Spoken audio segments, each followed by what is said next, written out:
स्वागत करता हूँ मैं आपके अपने YouTube चैनल इज़ेआर में। आज की वीडियो में हम बात करने वाले हैं जानवरों के वर्गीकरण के इतिहास के बारे में। ठीक है, तो सबसे पहले मैं आपको ये बताना चाहूँगा कि सबसे पहले जानवरों को या फिर जीवों को वर्गीकृत करने का काम अरिस्टोटल ने किया। अरिस्टोटल ने बताया कि जीवों को हम दो ग्रुप में बांट सकते हैं। उन्होंने कहा कि पहला ग्रुप ऐसा होगा जिसमें जीवों में लाल रक्त कणिकाएं पाई जाएंगी, दूसरा ऐसा ग्रुप होगा जिनमें लाल रक्त कणिकाएं नहीं पाई जाएंगी। ऐसे जीव जिनमें लाल रक्त कणिकाएं पाई जाएंगी उनको एनाइमा कहा जाएगा, और ऐसे जीव या जंतु या पादप या कुछ भी कह लो जिसमें लाल रक्त कणिकाएं नहीं पाई जाएंगी और नाइमा कहा जाएगा। अर्थात अरिस्टोटल ने क्लासिफिकेशन में दो तरह के जीवों को परिचित किया, पहला एनाइमा और दूसरा अनाइमा। एनाइमा ऐसे जीव जिनमें लाल रक्त कणिकाएं पाई जाती हैं, जैसे मानव को ले सकते हैं हम एज एग्जांपल। दूसरा अनाइमा मतलब ऐसे जीव जिनमें लाल रक्त कणिकाएं नहीं पाई जाएंगी, अर्थात हम ले सकते हैं पादप। अरिस्टोटल के बाद अगर किसी ने विभाजन का कार्य किया है मॉडर्न टाइम में, जिसको एक्सेप्ट किया जाता है मॉडर्निटी में, तो वो थे कार्ल लिनियस। कार्ल लिनियस भी अरिस्टोटल की तरह पूरे जीव को दो जगत में बांटा, इसीलिए द्विजगत वर्गीकरण का ही पिता कहा जाता है कार्ल लिनियस को। इन्होंने कहा कि जो जीव जगत है वो दो वर्गों में बांटे गए, पहला प्लांटी, दूसरा एनिमेलिया। मतलब कि इन्होंने कहा कि एक पादप जगत और दूसरा जंतु जगत में जीवों को बांटा जा सकता है।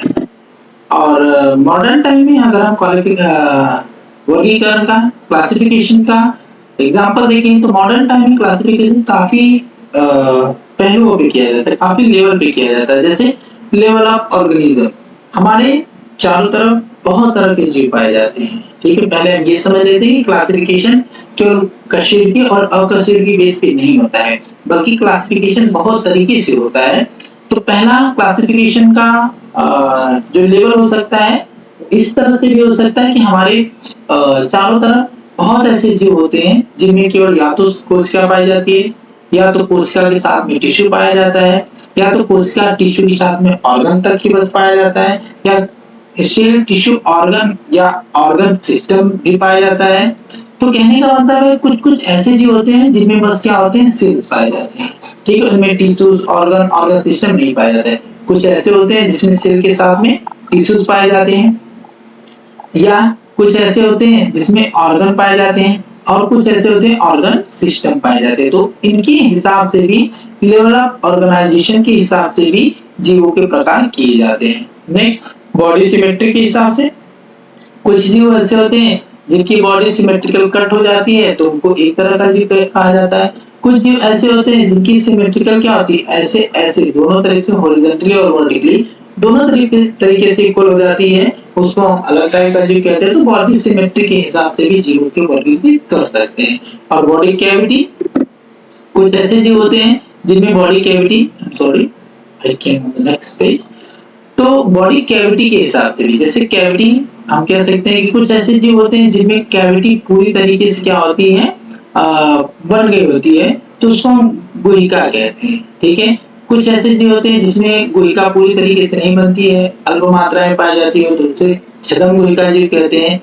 और कुछ ऐसे जीव होते हैं जिसमें गुहिका पाई ही नहीं जाती, कैविटी पाई ही नहीं जाती, तो उसको अगुहिका जीव कहते हैं। तो कैविटी के हिसाब से भी हम जीवों को विभाजित करते हैं। और नेक्स्ट है presence of the notochord. Notochord मतलब की रीढ़ की हड्डी। जैसा कि मैंने बताया रीढ़ की हड्डी, रीढ़ की हड्डी के हिसाब से भी जीवों को बांटा जाता है, ये आपको पता होगा। कशेरुकी और अकशेरुकी, कुछ ऐसे जीव होते हैं जिनमें रीढ़ की हड्डियां पाई जाती हैं उनको कशेरुकी कहते हैं। कुछ ऐसे जीव होते हैं जिनमें रीढ़ की हड्डियां नहीं पाई जाती उनको अकशेरुकी कहते हैं। तो जीवों को उनके बैकबोन के हिसाब से, रीढ़ की हड्डी के हिसाब से भी बांटा जाता है। और नेक्स्ट है segment of body. Segment of body कुछ ऐसे होते हैं जिनको खंडित किया जा सकता है, कुछ को खंडित नहीं किया जा सकता। तो ये बहुत तरह के लेवल्स होते हैं जिसके अकॉर्डिंग हम जानवरों को बांटते हैं। तो अगर आपके दिमाग में ये चलता है कि बस हम जानवरों को या जीवों को दो ही प्रकार से बांट सकते हैं, कशेरुकी और अकशेरुकी में, तो ये आपका एक वहम है। यहाँ पे आप देख सकते हैं कि कितने तरीके से हम जीवों को वर्गीकृत कर सकते हैं। लेकिन हमारे सिलेबस में बस और बस हमें पढ़ना है कशेरुकी और अकशेरुकी, इसीलिए हम कशेरुकी और अकशेरुकी पे ही फोकस करेंगे। लेकिन आपको इंट्रोड्यूस करना जरूरी था कि केवल जीवों को कशेरुकी और अकशेरुकी लेवल पे ही नहीं बांटते हैं, बल्कि इन लेवल पे भी बांट सकते हैं। सो मैंने आपको उसके बारे में बता दिया।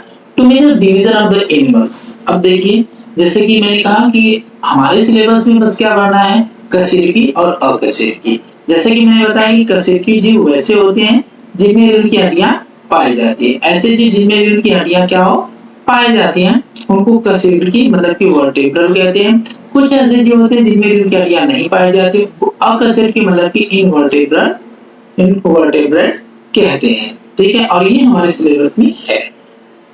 जैसे कि हमने देखा कि सबसे पहले अरिस्टोटल आए जिन्होंने अपनी थ्योरी दी और उन्होंने जीवों को दो भागों में बांटा।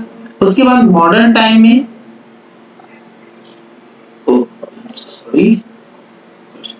पहले सबसे अरिस्टोटल आए, उन्होंने जीवों को एनाइमा और अएनाइमा में बांटा।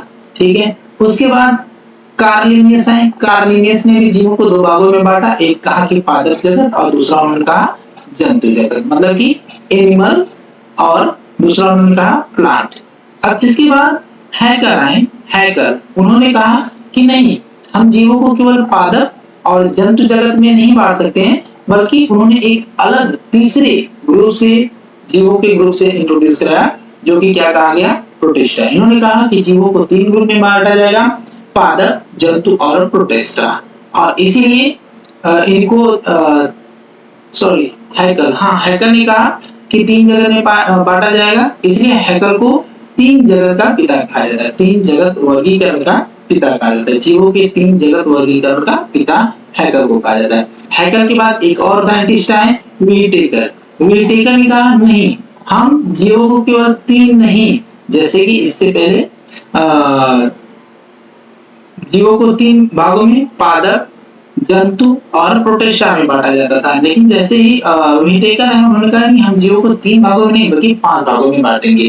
पहला पादप, जंतु और प्रोटिस्टा, और उन्होंने दो अलग जीव से इंट्रोड्यूस कराया, जिसका नाम क्या था, मोनेरा और फंजाई, मोनेरा और फंगाई।